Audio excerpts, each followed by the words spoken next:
At Thanksgiving, my sister discovered I had $12 million and my family demanded I give it to her, claiming she deserved it more.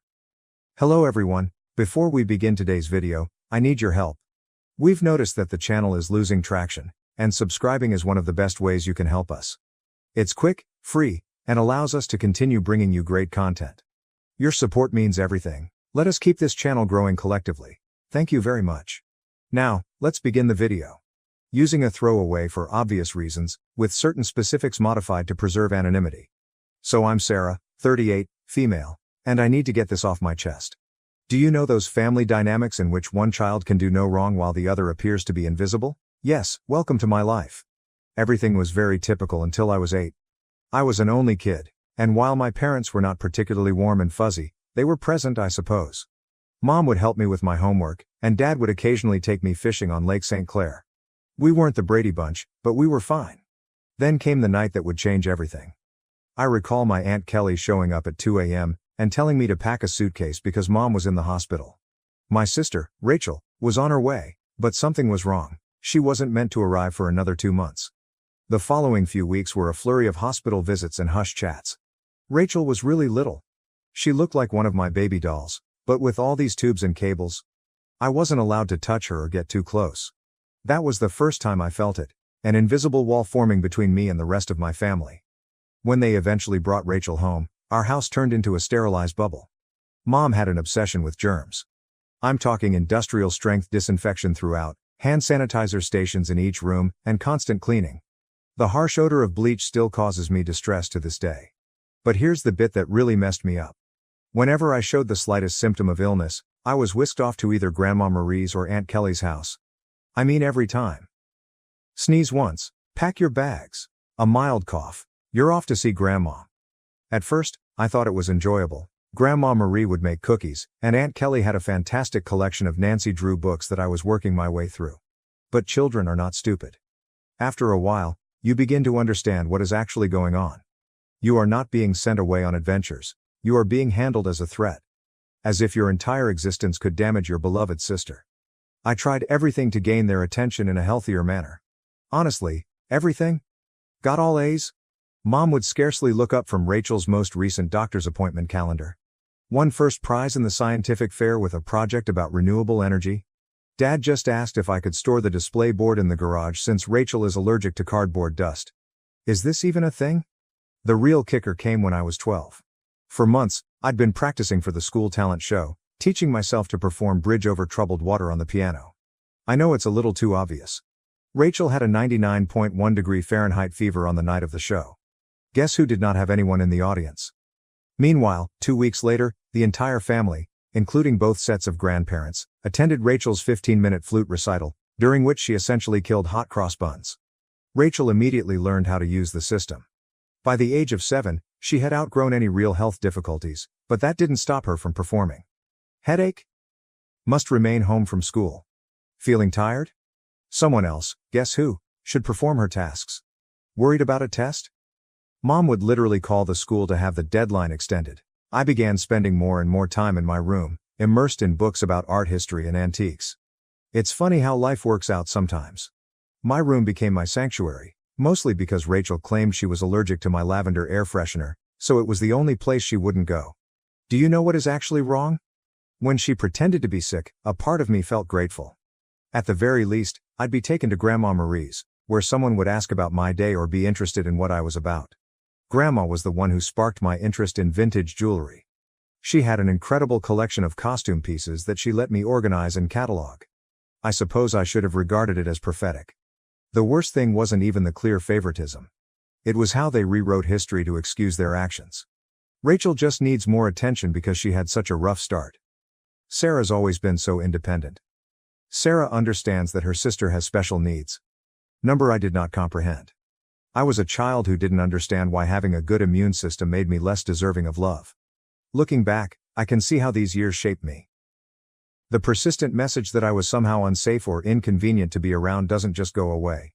But hey, at least it taught me to be self-sufficient. When no one checks your homework or cares about your triumphs, you quickly learn to be your own cheerleader. High school, the majority of people either loved or loathed it. Me, I regarded it as a ticket out. While Rachel was establishing her drama empire in middle school, I was laying the groundwork for my own escape. And let me tell you, nothing inspires you to accomplish more than knowing that no one will do it for you. Remember how I said I spent hours sorting Grandma Marie's jewelry collection? That taught me a valuable lesson: the need for systematic organization and attention to detail. In high school, I approached everything with the same perspective. My desk at home resembled something out of an organization magazine: color-coded notes, meticulously organized study plans, and everything had its place. Rachel teased me about it, calling me Rain Man. Very great, sis. But here's the thing about being invisible: no one is monitoring your failures or successes. So do whatever the heck you want.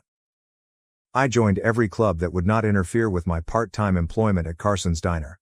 Thank you to Carol, the owner, for remembering my birthday when my own parents had forgotten. Debate team? Check. Who is the National Honor Society president? Check. Who is the editor-in-chief of the school newspaper? Check. The debate team was when I truly found my voice. There's something quite rewarding about shattering someone's argument while maintaining complete composure. It also taught me how to negotiate, which I didn't realize at the time but would be useful later. I've won states twice. Rachel had major soccer games, therefore my parents were unable to attend both competitions. She was on the C team, did not even play. The game changer the junior year was when things truly became interesting. I took the SAT and received a flawless score. Not like, oh, pretty good, perfect. I mean, perfect. 1600. You know how many people receive that? Less than 1%. I remember staring at the results screen for almost 20 minutes, convinced it was an error. I rushed home to tell my parents. I realized this is stupid. Mom was in the kitchen assisting Rachel with her English homework. The conversation went something like this. My reaction: Mom. Look, I got a perfect SAT score. Mama. That's nice, honey, but can you keep it down? Rachel's trying to concentrate. She has a big test tomorrow. Rachel, you're correct. Yeah, some of us actually have to study, Miss Perfect. She said. Rachel, sweetie, don't stress. You're just a different kind of learner. I still have the hard copy of those SAT results someplace. Never got pinned on the fridge. But Rachel's C+ in English? That infant received Primo refrigerator real estate, complete with a "we're so proud of you" magnet. College applications. The college application procedure was interesting. I applied to 15 schools without informing anyone. I wrote all of my own essays, gathered my own recommendations, and handled all of the financial assistance paperwork myself. My guidance advisor, Mr. Chen, was the true MVP. My parents were too busy to help me with the FAFSA, so I stayed late after school. Then acceptances began to arrive. Harvard, Yale, Princeton, Michigan, and each one comes with a scholarship offer. I stored them all in a locked box under my bed, knowing what would happen if Rachel discovered them. They'd suddenly shifted their focus entirely to her. But if Sarah goes to Harvard, I'll be all alone. Or some nonsense like that. The day I received my full ride offer from UMich, Rachel joined JV cheerleading. Guess which one was celebrated with a family feast? Hint, I had microwave mac and cheese in my room while they went to Olive Garden. But, you know what? The scholarship was my golden ticket. Tuition, lodging and board are all included, as is a book allowance. I could finally leave that house, where I was either invisible or inconvenient. The day I received my acceptance package, I went to my favorite spot in the local library, a fourth-floor window seat overlooking the park, and grieved for an hour. Not sad tears. There were tears of relief. When I told my parents at supper that I was going to UMich, they were ecstatic. He said, Michigan? But that's so far. What if Rachel needs you? She replied, I hope you're not expecting us to help with expenses. Rachel's cheerleading competitions are very costly. Rachel is crying. Oh my God, finally. Can I have your room? I need space for my TikTok videos. The summer before college I worked double shifts at Carson's Diner to save money. Carol, bless her heart, always gave me additional tips and made sure I got to take home leftover pie at the conclusion of my shifts. She also taught me a vital skill: how to recognize genuine people in a society full of fakes. Baby, she'd tell me, in diners and in life, the ones making the most noise usually have the least to say. Move-in day at UMich? My folks couldn't attend because, surprise, Rachel had a cheerleading competition. Aunt Kelly drove me instead, helped me set up my dorm room, and gave me a $500 envelope. Your Grandma Marie wanted you to have this, she told me. She's so proud of you. Later, I learned that Grandma had been saving that money from her Social Security checks for months. That first night in my dorm room, I promised myself, I was going to create such a wonderful life that being overlooked would be inconceivable. Not for vengeance. Nothing to prove to my family. But what about the 8-year-old girl who used to get sent to Grandma's house for sneezing? College and the beginning of something new. College went by in a flurry of all-nighters, instant ramen, and heavenly independence. I graduated summa cum laude from the University of Michigan. Not that my folks noticed. They were too busy helping Rachel transfer to her third college in 2 years. But this is where the plot takes an unexpected turn. I got an entry-level job at Everett and Phillips Auction House in Detroit. I won't use the real name for obvious reasons, but if you're in the business, you probably know who I'm talking about. A genuine high-end establishment, many old money clients, that type of transaction. I began with their estate sales business, which involved documenting the belongings of wealthy individuals after their deaths. Not exactly glamorous, but it paid the bills. The breakthrough. My first several months were very standard, logging countless china sets, categorizing vintage furniture, and so on. Next followed the Kingston estate. Mrs. Kingston was an elderly widow who had died with no children, leaving behind what everyone assumed was a huge collection of costume jewelry. Rooms filled with the material? This is where those hours at Grandma Marie's came in useful. I'm looking through this stack of jewelry when something catches my attention. It's an Art Deco brooch. Nothing really showy, yet something about it felt different. The weight was unsuitable for costume jewelry. The clasping mechanism was far too complex for a copycat. I believe I spent my whole lunch break that day researching old jewelry markers and signatures. I ended up staying late at the office to use the company's membership to several antique jewelry databases. The more I looked, the more certain I got that this was not costume jewelry. It was the real stuff. Problem was, I was the new girl. Nobody would believe me if I claimed we had a potential treasure on our hands. So I did what the debate team taught me. I meticulously prepared my argument. I spent 2 weeks during lunch breaks and evenings learning everything I could about Art Deco jewelry authentication. I even used some of my pitiful excuse for savings to pay for an online gemology course. Finally mustered the guts to approach my boss, Mr. Harrison. I brought the entire presentation, which included comparative images, historical documentation, and the works. The conversation went something like this. My response: "Sir, I think we might have something significant in the Kingston collection." Harrison, scarcely looking up from his phone, says, "Sarah, we've already cataloged those as costume pieces." You are correct. I know, but look at these maker's marks. They match perfectly with Cartier's 1925 signatures. Harrison, finally paying attention. Where did you learn all of this? My reply was, I did some research. Long story short, the costume brooch sold for $47,000 at auction. It turns out that it was part of a limited collection created for some European set in the 1920s. But here's the real kicker. Harrison started to trust me after that. He began giving me other artifacts to authenticate. Suddenly, my pointless pastime of sorting antique jewels acquired real significance. I devoted myself to learning everything I could about vintage jewelry. I took every online course I could afford. I spent weekends at estate sales, researching items. Even began a small notepad to document various authentication procedures. My apartment looked like a jewelry scholar's fever dream, with walls covered with printouts of vintage hallmarks and certification guidelines. The auction house started getting results. I was discovering important items that others had overlooked, developing contacts with collectors, and knowing the market. My commission checks became larger. For the first time in my life, I was not simply surviving, I was also saving money. Family? Still remarkably uninterested. At Sunday dinners, which I still went to like a fool, the discourse went like this. Mom. Sarah's still at that antique shop, right? This is me. Auction house, and yes. Actually, I just authenticated a rare Tiffany piece. Rachel interrupts. Oh my God, speaking of jewelry. You guys have to see this charm bracelet I bought at the mall. But I didn't care anymore. For once in my life, I had discovered something wholly mine. Something I was actually excellent at. Something unrelated to being Rachel's sister or family disappointment. The Rothschild collection. Then came the Rothschild collection. This was about 2 years into my employment at the auction business. A massive estate. Old money family. There's a lot of buzz in the industry. I was part of the team that cataloged their jewelry collection. And that's when I noticed it. A fairly commonplace Art Nouveau piece that everyone else had missed. I spent 3 days investigating it. I barely slept. It turned out to be a piece from a famous French jeweler's private collection, which was supposed to have been lost during World War II.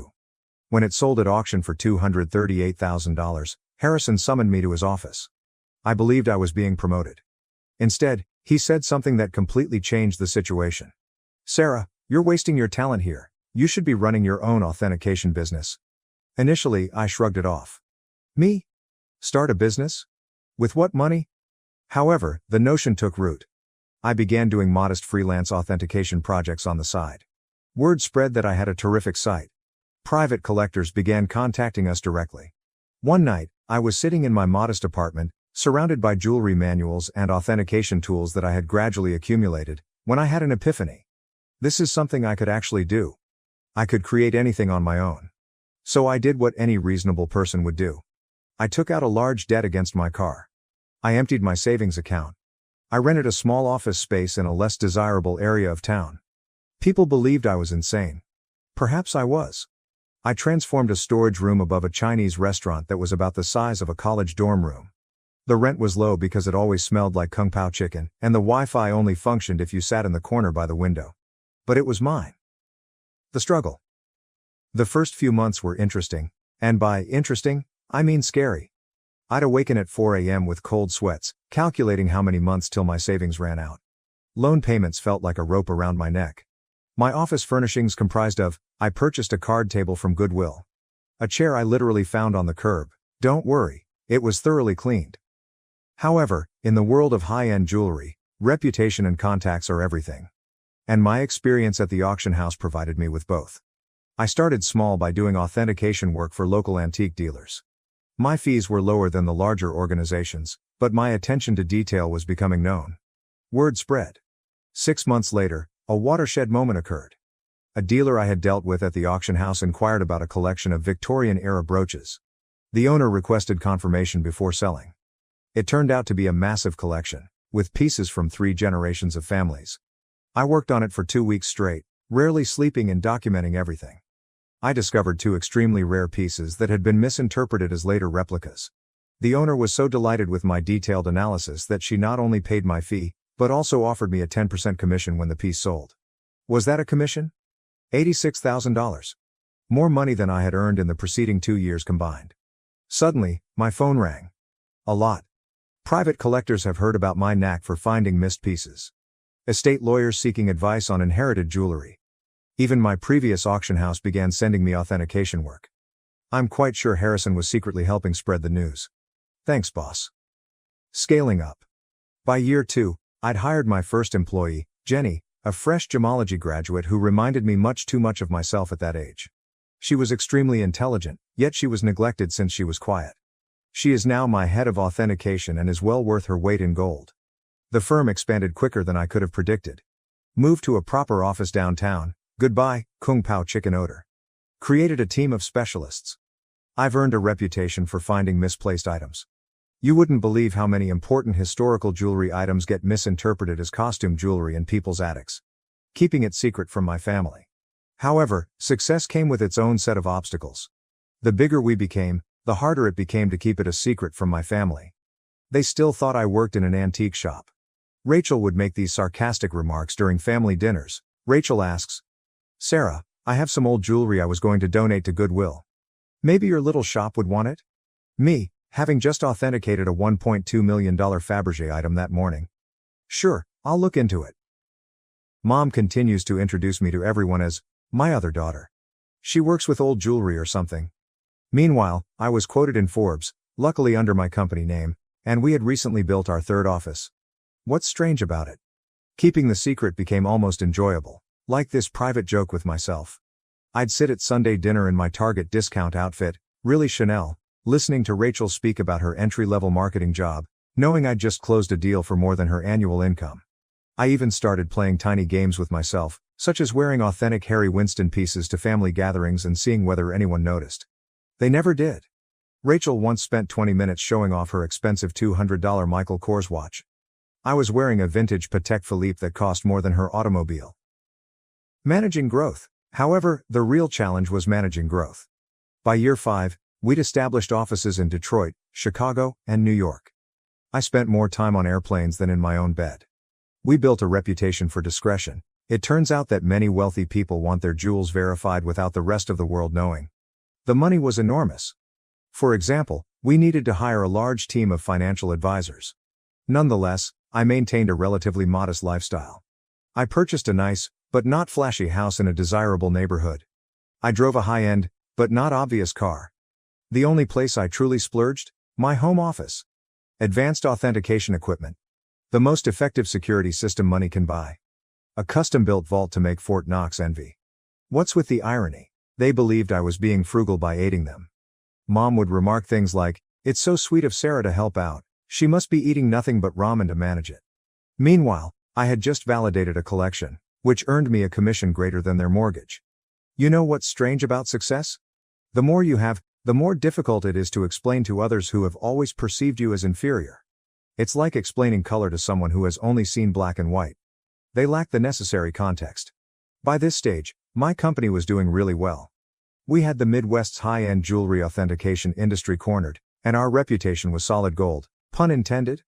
But every Sunday, I'd travel to my parents' house for dinner, playing Sarah, the modest antique shop worker. The cognitive dissonance was becoming ludicrous. I'd spend my mornings on conference calls with Dubai collectors, my afternoons authenticating million-dollar pieces, and my evenings at my parents' house in carefully chosen normal clothes, eating Mom's overcooked pot roast while Rachel dominated the conversation with stories about her latest marketing triumph. Usually something like bringing her boss's coffee without spilling it. A defining moment. One Sunday is very memorable in my mind.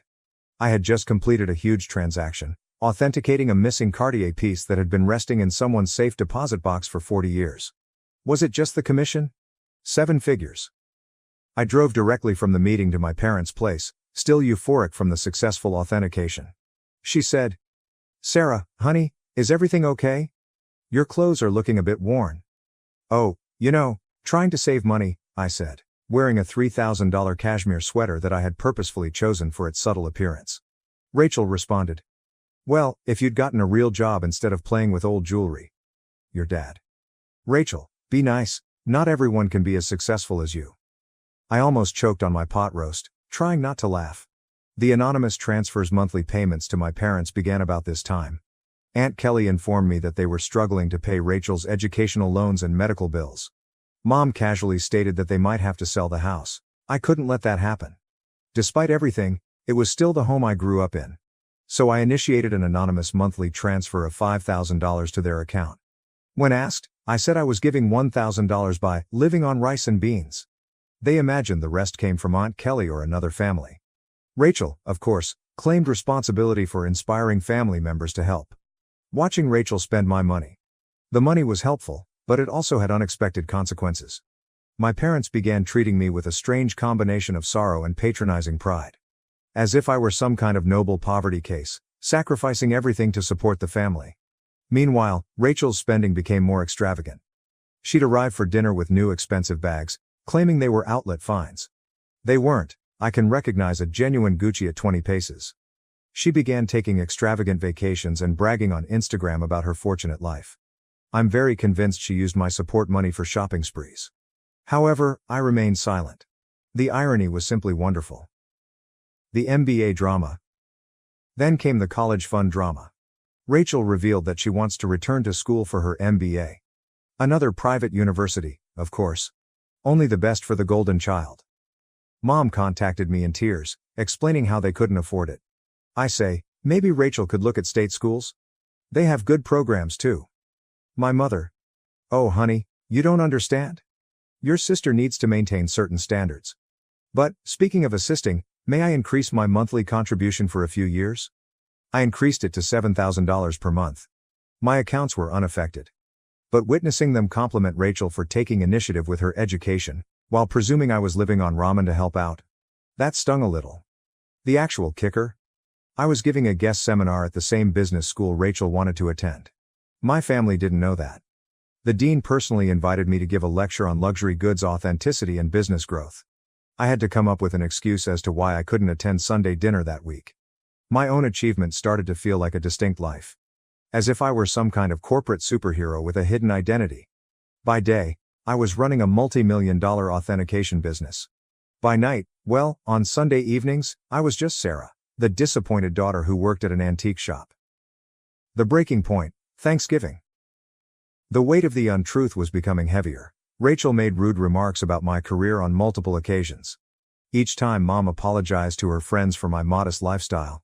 Every time Dad suggested I get a real job. I believe I always knew it would end dramatically. I just didn't expect it to implode so spectacularly on Thanksgiving. It began 2 weeks before the holiday. Mom called, weeping about her back discomfort. She had been diagnosed with a herniated disc, and the notion of cooking Thanksgiving dinner for 20 guests overwhelmed her. Now, I'd like to tell you that I offered to help purely out of goodwill. But really? I became tired of pretending her dried turkey was appetizing. My response: why don't I handle the food this year? I can have it catered. She replied, oh honey, we can't afford a caterer. My response: don't worry about the cost. I've been saving up. Mom, concerned. You're not taking out a loan, are you? I coordinated everything with a high-end catering firm that I use for business gatherings. They do incredible work, the kind of food that makes you wonder why you ever bothered to prepare yourself. It cost more than my folks thought I earned in 2 months, but whatever. Thanksgiving morning dawned, and I was feeling quite good. I had my laptop with me because I needed to monitor a major online auction in Hong Kong. This magnificent Art Nouveau necklace was for sale, and I had a customer who was interested in authentication if they won the bid. The lunch arrived on schedule, and everything was properly prepared. Rachel, of course, had to respond. Rachel inquired. Store-bought stuffing? Really, Sarah, Mom's is so much better. This is from the girl who once set off the smoke alarm while making toast. Mom was apologizing to everyone for not cooking herself, but you could tell they were enjoying the meal. Rachel shut up after tasting the maple-glazed Brussels sprouts, which, by the way, cost more per plate than her weekly grocery budget. I stepped away from supper and dessert to check my laptop. The auction was getting intriguing, and I needed to be prepared in case my client won. I set up in my old bedroom, which Mom had kept the same since high school. In the meantime, Rachel's room had undergone 3 renovations. That's when everything went wrong. I had left my authentication program running, with many tabs open that displayed various accounts and current agreements. Rachel came in without knocking, some things never change, to borrow my phone charger. She saw my laptop screen and realized this was her chance to finally expose how pathetic her older sister was. Rachel, smirking. Let's show everyone what Sarah's really been up to. Before I could stop her, she took my laptop and walked into the dining room. The big reveal: picture this: 20 people, including aunts, uncles, cousins, and my parents, filled with gourmet turkey and half drunk on pricey wine, which they mistook for Trader Joe's. Rachel's reaction. Time to see what kind of important work Sarah's doing on Thanksgiving. She flipped the laptop around triumphantly, apparently intending to disgrace me with whatever minor antique transactions she assumed I was working on. The room went completely silent. You could hear the fancy clock I got Mom for Christmas ticking silently. She believed it was a reproduction. My screen displayed, current account balance, $12.4 million, pending authentication contract, $485,000. Recent transaction, $1.2 million, Hong Kong auction, company's quarterly profit report, $4.2 million. Rachel's face shifted through 5 different emotions in 3 seconds. The final one landed somewhere between astonishment and nausea. She actually swayed slightly on her feet. Rachel whispers. This cannot be right. She said. Rachel, honey, what is it? Rachel, voice cracking. She's rich. Sarah's rich. Chaos ensues. If it was possible, the hush deepened even farther. Then Mom began giggling, really laughing. She said, don't be silly. Sarah works at that little antique shop. I rose up carefully, straightening out my basic cashmere sweater, which cost more than their monthly mortgage. Me? Yes. Actually, Mom, I own one of the largest jewelry authentication companies in the country. For years.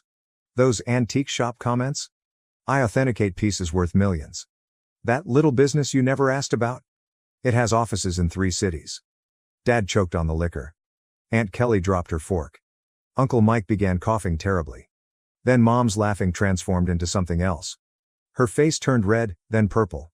She stood up so quickly that her chair tumbled over. Mom screams, you have millions, and you let us struggle? My response. Struggle? I send you $7,000 every month. She replied. While sitting on millions? Your sister has student loans. So there it was. Instead, Congratulations. Not. Wow, we're so proud. Just outraged that I hadn't given them more money. Rachel began to cry. Surprising, I know. Sobbing about how she deserved to know, and how I had betrayed the family. Dad joined in. My dad. How could you be so selfish? We're your parents. We raised you. That was when I lost it. Years of being disregarded. Years of dismissal. Years of being considered as a family disappointment. Everything poured forth. My response. Raised me? You shipped me off to grandma's every time I sneezed. You missed every achievement, every award, every milestone, because Rachel might feel left out. You never saved a penny for my college but took out loans for her private school. And now, you're mad that I built something for myself. The following 5 minutes were chaotic. Mom screamed about family obligations.